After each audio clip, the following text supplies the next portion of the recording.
What is the hidden cost of money? I would say that for the average individual, when we think about money, we think of it as just a medium of exchange, something we use to go and purchase things. But we don't think about all of the unintended consequences of how money impacts us as individuals. And so the hidden cost of money to me is how money weaves its influence into us as individuals, how it impacts our psychology, how it impacts how we show up, how it impacts our relationships, and also the repercussions of that, how it impacts our environment, how it impacts our business, politics, you name it. And so to me, money is so much more than just this thing we interact with to go and purchase things. Money really is, it's a way we communicate. And when it is broken, it leads to a whole heap of issues, which I would argue are the issues that we're facing in society today. And let's dive into some of those issues. So what would be, if you were to give 2 or 3 things that have obviously happened to you personally due to the hidden costs of money? For sure. So, you know what? I would say if I take a step back for a second and then I connect the dots between like psychology Please, take as and much time as you need. Money, that allows you to then kind of put yourself in this framework where you're like, I can now understand why people are behaving in a certain way.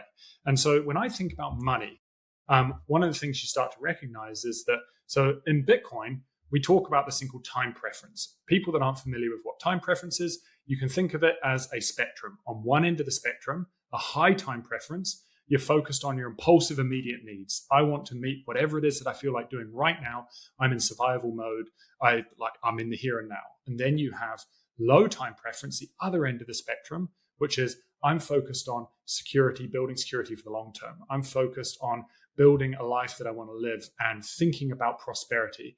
And so you're looking out into the future and you're mapping, you're planning. And so there's a big difference between this low time preference and this high time preference. Now, what is interesting is that when money breaks down, when money starts losing purchasing power, all of a sudden life becomes harder. Our cost of living starts to rise.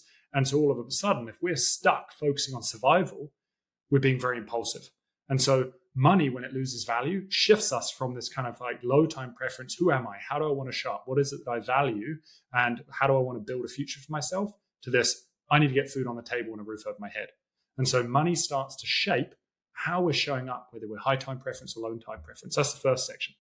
The second is meaninglessness. You can see in society today that we've just got widespread anxiety, widespread depression, widespread drug use. People don't have meaning. And I would argue that one of the big reasons why is because if you want to be able to find meaning in your life, you want to be able to plan. You want to be able to think about some future state. Well, what about if you want to go and buy a house?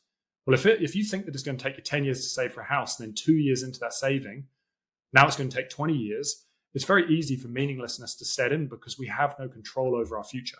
We have no control or foresight into what may happen because it's just becoming harder and harder. And so today we have just widespread meaninglessness because of the fact that it's really hard to predict when money is losing value so quickly and our cost of living and our ability to thrive is just becoming further and further out of reach. And it's interesting because in psychology, there's this idea of our locus of control. And that is, do I believe that I have governance over my trajectory and my path? Or do I believe that I'm just at the whim of what's happening and I don't really have much control? And there's countless studies that highlight that people that don't believe they have much control have lower health outcomes, lower life expectancy, higher rates of like allergies, depression, anxiety again. And so you start to realize that money is shaping how we are. It's impacting us on a health basis, not just on kind of a mental basis or a monetary basis. And then the final thing that I'll just mention is this idea of kind of compassion and altruism. And what's interesting in psychology, again, you've got Maslow's hierarchy of needs, this kind of 5-tier pyramid. At the base of that pyramid, you have your survival needs, food and shelter.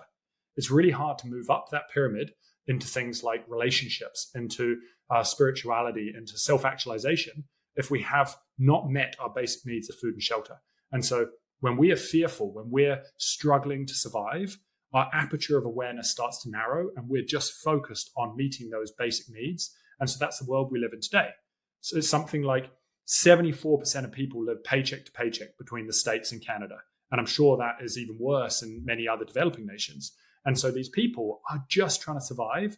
And that leaves them very little capacity to look externally and think about compassion and altruism, giving back to their communities. And so tying together like money and psychology is really important. And so when you're asking about like what is something that I have noticed about money on me, is that money really impacts how we consume and how we show up in life. And so when we're living under a fiat world where money is losing value, it's really easy to fall into the tendency of consumption. Hey, I'm going to be happy when I just purchase this next thing. I'm going to be happy if I just get the new watch, or I'm just trying to meet these immediate needs that fulfill my impulsive desires. Whereas as I've moved over to Bitcoin, you start thinking long term. You start thinking about building security. And all of a sudden, you're rewarded for saving because your purchasing power increases. And so consumption habits start to dwindle, and you think about saving, and that therefore has less of an impact on the environment and such. So that's a bit of a roundabout answer to your question, but I think it's profound when you start tying money to psychology, money to how we show up as individuals.